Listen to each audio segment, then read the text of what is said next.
Western society has far been captivated by tales of knights and romance. Themes of courtly love pervade our society even today. Chivalry, troubadours, crooning alike are all themes of the soft romantic art form. However, I think a closer look at these stories would reveal that they're far more sinister than we think. There are some historians that argue that chivalric romance is a form of proto-feminist work, that women have more agency. I would argue that actually medieval chivalric romance served to perpetuate patriarchy, specifically through exploring sexual violence in the literature, and uh, there's contemporary views of sexual violence in the period. I think it's important, firstly, to contextualize the views. What did people think of women and sexuality in this period, right? And so, Burchard of Worms, who was a 10th century high ranking church official, wrote a book with a couple others called, in short, the Decretum. Um, it covers all the sins, but he deals primarily with sex, which shows that this is the biggest emphasis of sin. Like, sex is, I guess, in the simplest of terms, bad. It's the worst, right? And of course, he specifically has an emphasis on women, right? So, women are weak, and this is the words of Bouchard. Women are weak. Women are less likely to accuse their husbands of adultery because they're weak and they're afraid to do so. Um,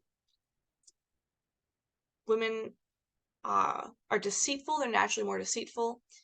They're more lustful. Also, they're the ones that are, I guess, more amorous than their male counterparts. And George Duby, he talks about Burchard in his book, The Knight, the Lady, and the Priest, and he also talks about other contemporary views in this period. He talks about how women could not marry down. I mean, I got that backwards, that men could not marry down, that the status of a woman was reflective of his own status.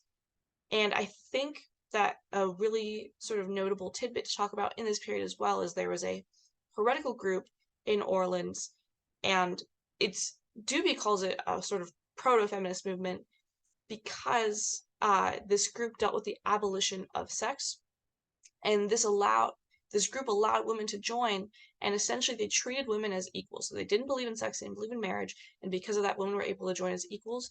I think that this really implies that women's inferiority is linked with their perception as sex objects, at least in this period. Um, I think, not I think, 200 years later, right, in the 12th century, we have this guy Gratian. Uh, he's a Benedictine monk and lawyer. He writes his own decretum. It's important to note in a different book, Sexual Practice in the Medieval Church, they already posit that rape against a married woman is worse than a non-married woman because the rape is an affront to her husband or to her father. So really, you already have this view that women are heavily objectified, that they're not the real victims in this scenario, right? It's the father or the husband. So back to Gratian, he redefines rape in this period. I think it's important to note the etymological origins of rape in Roman Baptist was the crime of taking away an object from its home through violence. So it actually applied to like property damages in addition to women. So we have this like further objectification of women in just its etymological word origin. And so Gratian in the 12th century, he further defines rape and he actually restricts it a little bit. So what he does is he makes the punishment for rapists less harsh so they can get away with it easier, maybe even with a slap on their wrist. And he made 4 requirements for something to be considered breaking the law of rape. So coitus against consent had to have occurred. So penis in vagina sex had to have occurred. The woman had to have been taken from one place to another, right? So they couldn't have occurred in the fields, it couldn't have occurred anywhere out in the wild unless this person was like physically moved from one place to another.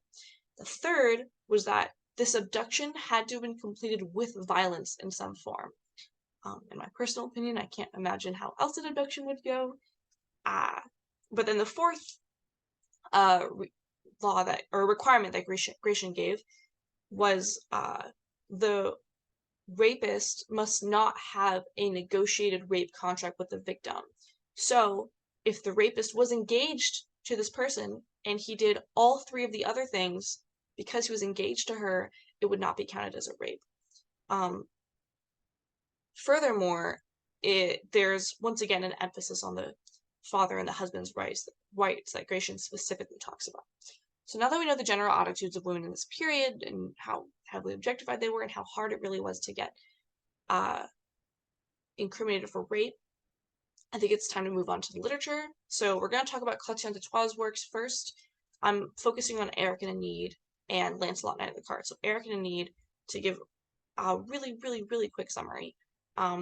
This guy, he goes on this quest, he sees this girl, and he falls in love with her. It's important to note, I think one of the first instances of de Troyes sort of romanticizing and objectifying women is when he describes her meeting this woman.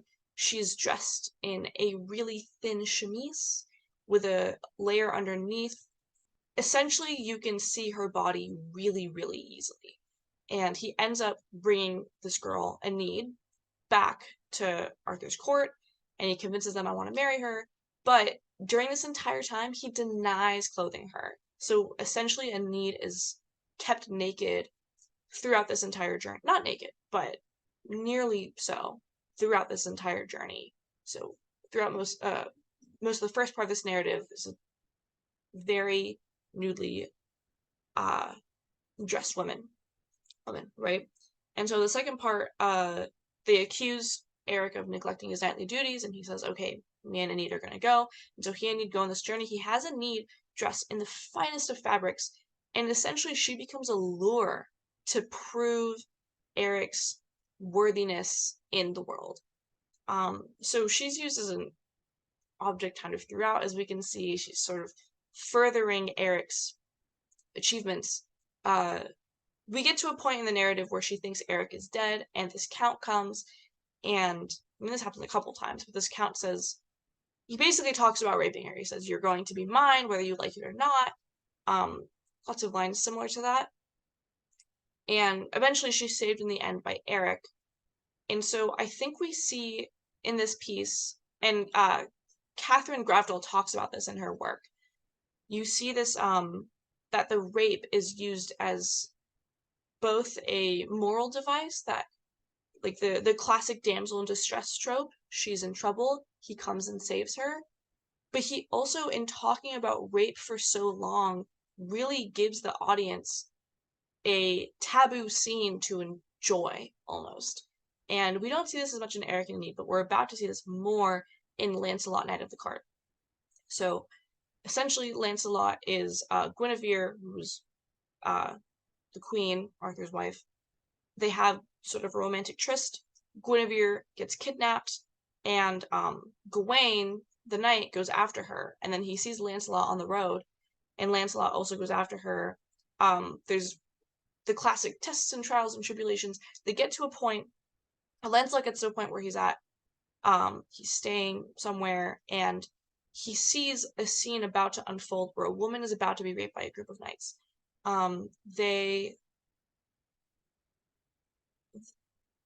The scene unfolds in such a way where he goes to save her after having a moral qualm about abandoning Guinevere to save this girl, and it turns out she was never in danger. She just seemed like she was in danger because she ordered her servants to do that in order to get Lancelot to come and save her. Once again, I think this proves the like deceitfulness of women. That so it plays around with this rape scene, right? There's actually, out of the 6,000 line poem, 1,000 lines are spent on this rape scene, that she is stripped, that she's on the bed, she's trapped, and then in order to sort of justify the existence of this rape scene, the existence of this violence, he says, oh, actually, this woman was faking it the whole time, and so he villainizes the woman in this process.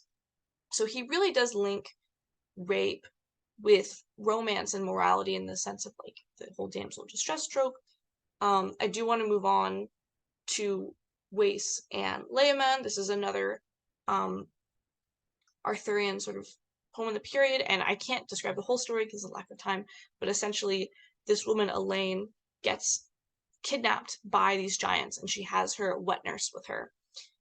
And first of all, the scenes of her rape, as a narrative device, act as, okay, she's about to get raped.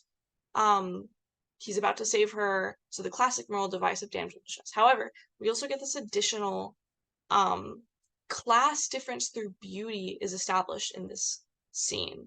So we see that high class women were infantilized and made weak, right? So when Elaine was about to get raped by these giants, she died right before because she, as a high class, fragile, dainty woman, could not take it. She was not able to. However, her wet nurse, who was of a lower standing, social standing, she was less beautiful, she was able to take the rape. So there's also this implication that women of a lower class could be subjected to more violence. It was more okay, they were able to take it. And I think thirdly, there's this like last additional point of like it does show Arthur's political and imperial authority, that he's able to do this, that he has this power. And it's not just him, it's like representative of like the Britons. Like it's important to notice that like all of these have themes and all those are indicative of like real life history going on at the period. I do want to briefly talk about Marie de France, who also wrote Arthurian type stories.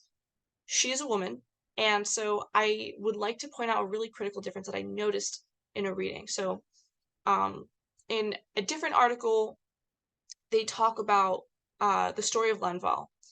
And so Lanval essentially is a knight who falls in love with a fairy, and Guinevere makes advances to him, and Lanval says, no, I don't, want to have sex with you. I'm with this fairy. He doesn't say that so crassly. And then she accuses him of homosexuality, which is a thing that knights who didn't have open mistresses were accused of quite often. It was considered shameful. And he wanted to reveal the identity of his lover, but he couldn't because as a fairy, she said, if you tell anyone, I will not be your lover anymore. So he has to reveal it to protect his own pride. Now he's put on trial, essentially, and his fairy lover comes to save the day. She says, I am in love with him. And he rides, at the end of the story, he rides on her palfrey instead of his destrier. Palfrey is a horse, a woman's riding horse. Destrier is a knight's war horse. And so there's sort of this feminization that happens at the end. And in doing so, I would like to note the language that the author of this article notes, that they use the language revise, which is ravished, which is a term used to denote rape for women in this period. But they use it on him, that the young man or squire, as if man and lady's palfrey instead of his own war horse, he had relinquished his claim to chivalry. And basically, in the original quote, they use the phrase ravished, and so there's this emasculation that's happening. But to Marie de France, it is not a bad thing.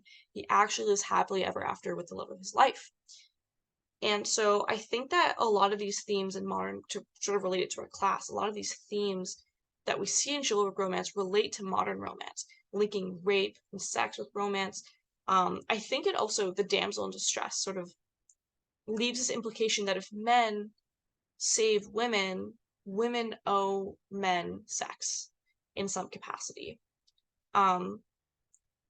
If a woman doesn't give that to him, then what was the point of the man saving her?